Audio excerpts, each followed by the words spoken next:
What is going on, folks? Welcome back to another video. So today is Saturday the 18th of May. It is mock meet day. I'm actually just back from the mock meet and I'm going to run you through how it went. So for those of you that don't know, I today decided to do a mock powerlifting meet which I've had planned in for about 3 months, and my goal was to PR at a lower body weight than I was at the back end of 2018. So at the end of 2018 I was around 193 to 195 pounds, and my PRs were 125 kilo bench, touch and go, 240 kilo deadlift and 205 kilo squat. And my goal was to PR at a lower body weight because I did a cut which finished at the end of February, and I've been a surplus since the start of March. And this, well, I actually forgot to weigh myself this morning, so I weighed myself when I got back from the meet, and I actually weighed in at 173 pounds. Now this was with a whole bunch of food in me from the morning because I did the meet in the afternoon, and I drank a lot of water, etc., all that. So realistically, I ended my cut at 172.6 pounds, I believe. I could actually potentially be lighter than that without the food in that in my system, so I'm quite a bit lighter, 20 pounds lighter than when I basically hit all those PRs before. So I'm gonna basically run you through it. I apologise for the poor quality on the camera. I'm using my phone because I normally use my Canon G7X vlogging camera, but as of last night I decided just to dial me. As you'll see when I turn this on, it should go into the recording screen, but it doesn't. It just dies. It's random. I don't know why I haven't knocked it or anything, but yeah, it's knackered, which is frustrating, and I have to send it away because I have insurance on it. I have to send it away and get a new one replaced, which I need to get done on Monday because the Canon support doesn't open till Monday. So yeah, that wasn't a great start. But anyway, it doesn't matter about the quality. I still want to document this and get this out to you as quick as possible. So we'll start. I went into the mock meet and warmed up. I was ready to go for about 1 PM. Started with squat. So in a powerlifting meet, you run through squat, bench and deadlift in that order. You get 3 attempts on each, and I was sticking to it as much as possible. Like, I was sticking to it to be as realistic as possible. Apart from bench, the only thing about bench is I was doing touch and go. I wasn't doing paused, just because I didn't really have a paused bench PR, so I wanted to just see if I could beat it. Up to this point, my training's been going really well. I've hit some good PRs, and on my last week of proper training before last week's deload, I hit 220 kilos on squat, which I probably shouldn't have went for, but I hit 220, which was a 15 kilo PR. And then I'd hit 120 on bench, which was good. It felt good, and 227 kilos on deadlift. So I was feeling good going into it. And what I'm gonna do is run you through all of my attempts and how I was like feeling, etc. So the first attempt on squat was 210 kilos. Which is 5 kilos from my old PR when I was with my heaviest, so I will show you that now.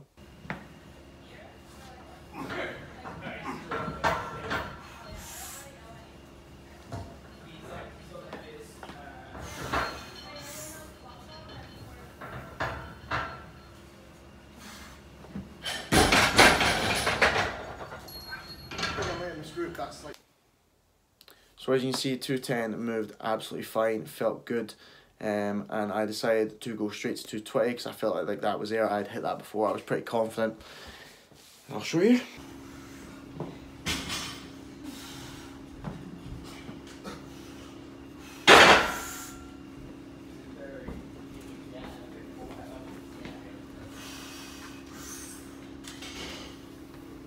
Oh shit, I moved too far forward.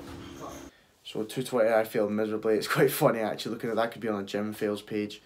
The thing is, people probably look at Murray and Daniele, but to be honest, there's nothing much they really could have done.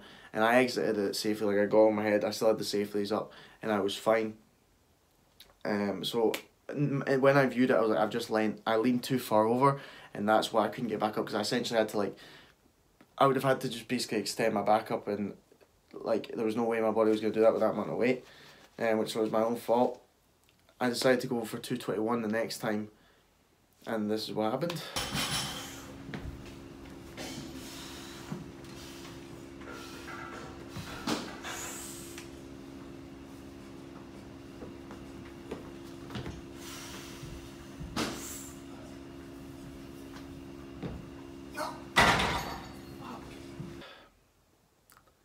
So yeah, I failed again. The exact same thing happened.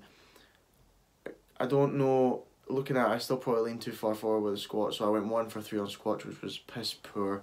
Very disappointing. It's very hard to start off with that and go into the rest of it. But I said to myself, right, I've just got to clear my mind, you know, go into it and go for the rest. So went on to bench, and I decided after that I wanted to make sure I went 3 for 3 on bench regardless of what the numbers were. As I say, my best was 125, so I went for 110. 3, 2, 1, up, come on.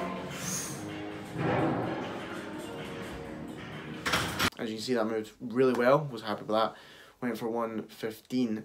Basically what I was planning to do was 110 would either be my final warm up or it would be my first attempt, depending on how like I went for 115. I'll show you that.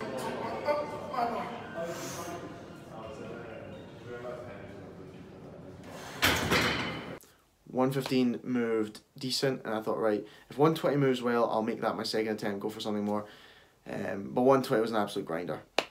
3, 2, 1,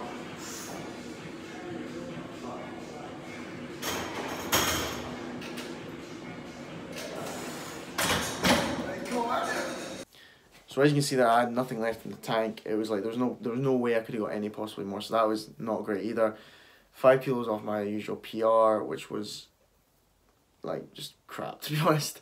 Then going on the deadlift, so this was my last attempt to really get a PR and get anywhere near what I'd done before. So I decided to start, and my plan was I'll do 220, 230, and depending on how 230 moves, I will either try and equal my PR to 240 or go a little bit higher. So I went for my first attempt at 220.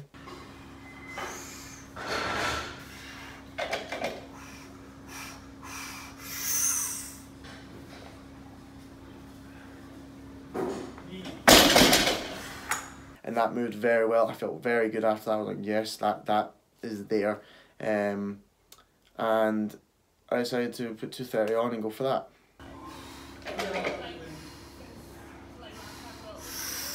Yeah, I mean, like, yeah, as you can see, midway through 230, I had to drop the bar because right in my lower back, right here, I just felt something like it was going to tear, essentially. That's the only way I can describe it. I could almost feel like the muscle fiber was pulling apart, and I was like, right, no, I have to drop this. And it was moving well, which was frustrating, and I think there was more there. Like I say, prior, on my last training week before the deload before this, I'd pulled 500 pounds, which moved pretty decent, and it was frustrating. And that I couldn't do another attempt. I couldn't. My back is still pretty sore from it. So essentially, I went 5 for 9, which is terrible, to be honest. It was a massive failure. It was a shit show, and I'm pretty upset. I feel not great after it, but you know, although it was a failure, and although it was a failure, I still am very happy that I did it for a number of reasons. It showed me what it is like to do the exercise in that order, to feel that sort of like adrenaline, and like, so for the squat, I think I was overconfident, and I was just trying to go through it and just get it done. That's why like I didn't go slow enough down with the squat, and to make sure that my body was upright to then execute well to come back up. I just tried to power through it. Putting another kilo on the bar was stupid, and I also probably should have took a smaller jump and be more conscious, because the thing is, in a meet, the main thing is to hit all the lifts so you can get a good number to get a good total, and I was just focused on PRing. So for an actual meet, that's not good. Bench, like, it just wasn't there. Bench was my least confident one going into it, and I'm not really surprised by bench, to be honest. Still frustrating, but you know, what can you do? Deadlift, we'll never know. I don't know if I could have pulled more if my back didn't go, but it did.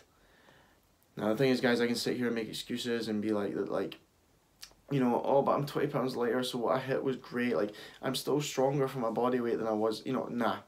My goal was to PR a lighter body weight and beat my numbers, like my total ever PRs, and I didn't. I failed. That's it. That's the bottom line. No excuses.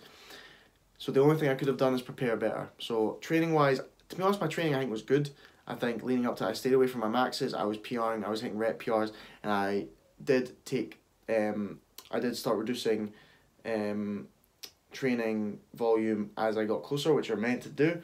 Maybe I could have done a bit better, but I don't think training was the issue. I think it was like, basically guys, in powerlifting, I would have been competing in the 83 kg category. Now, coming in at 173 pounds means that I was about 79 kilos. Actually, I think a bit under that. So that's 4 kilos. No, yeah, 4 kilos I'm potentially missing out on now. Do you need to be a higher weight to be stronger? No. But does it help? Yes. Obviously, more weight moves more weight. You know, I have more mass, which means I can move more weight. So looking at when I came back on my cut, you know, my goal was to stay lean and be in better shape and hit those PRs, which is a good idea. But I should have realized that early on, I really wasn't gaining weight. In fact, there was times where I was dropping weight. And I think I'm actually, you know, probably lighter than I was when I finished my cut, which shows that I probably should have been less conscious about, if I really wanted to do this, I had to be less conscious of staying lean and actually eating a bit more. Because I went from like, starting on 3,000 calories and build it up over time. On the last 3 days of this, before the meet, I was on 4,000 calories. And to come in to eat 4,000 calories a day and only come in at 173 really isn't great. But it probably shows that I had to eat more if I wanted to be more successful. But also, guys, it's a lesson that when you're doing it to compete, or do it on one day, sometimes it's just not there. And that's when I should have reevaluated and understood that this is not just going to happen. Like, I can't just go in and expect to do it, because on the day it might not happen. I have to focus on going 3 for 3 on everything to get a good total. And I just didn't. And it's a lesson learned. It's a very good lesson learned. And that's what failure is, guys. I don't want you to look at this and I want you to see me fail. To be honest, I'm probably not going to watch back my lifts. I've watched them back a small bit, but I don't want to, because it is embarrassing for me, to be honest. But failure is a good thing. I will use this, I will learn from this, and I will get better, and I will come back and get better in the future, because I do want to compete in powerlifting. And this is a lesson. I will do another mock meet probably sometime in the somewhat near future after I've had a good amount of training behind me. And I will go again, and that's what you have to do. I'm not sitting here moping, I'm strangely smiling. And although I'm upset, I'm glad I did it. And I want you guys to see that, to see my attitude towards it, and to see how you should treat failure. Not just failure in the gym, failure in general, failure in business, failure in your education, failure in everything. You take it, you learn from it, you get better, and that's what I'm going to do. So the game plan is, I go up north a week today. I go up north for a week with my family. So there's no real time, and then after that I come back for 5 days and I go to LA. So there's no real time for me to get a good amount of training in. Plus I really need to let my body recover, because when you do that, when you do like you're trying to go for your maxes, it does take a toll on your body. Like my back is sore. So the game plan is I'm actually going to reduce my calories, because I'm not going to get any bigger, and my diet when I'm up north is not going to be optimal. Like I'm not going to be able to really do much with it, and then same with when I'm in LA. So the best thing I can do is probably actually get a bit leaner, get a bit tighter to look better when I'm in LA. Plus to kind of, if I reduce my calories over this week, it'll help when I'm away and I can't eat that well. So what I'm going to do is I'm going to take a few days off the gym. I'm going to go in next week, just probably do a bit of bodybuilding training, just focusing on lightweight, getting a good pump and just enjoying it. Then go away, come back for the 5 days, same idea, just keep my calories a bit lower, maybe tighten up a wee bit, and just enjoy training, keep my body fresh. Go away, enjoy LA, enjoy all that, and then I'm going to come back, I'm going to get myself on a new program, and I'm going to fucking kill it. I'm going to increase my calories, I'm going to start much higher than I was before, probably on like 3,500, something like that, and I'm going into a much bigger surplus than I anticipated, and I'm going to come back with a vengeance. And I mean that, and I'm going to watch this video back, and I'm like, right, remember this, and I'm going to come and absolutely kill it. And that's the attitude you need to have towards failure, guys, because failure comes to us all. Failure is what you learn from. And although it's so stereotypical, although it's so cliched, it is the truth. And I look forward to using this video, putting it in, and being like, right, you know, fuck this video, essentially, and be better. I'm going to come in better. So I hope that gives you guys a good message, and hopefully next video you see, I will get the camera sorted, because there's still, you know, I'm going to do a vlog for up north, I've got LA vlogs coming, there's big things coming. So I hope you guys enjoyed the video. Please, if you did, leave a like, subscribe if you're new, and I will see you in the next one.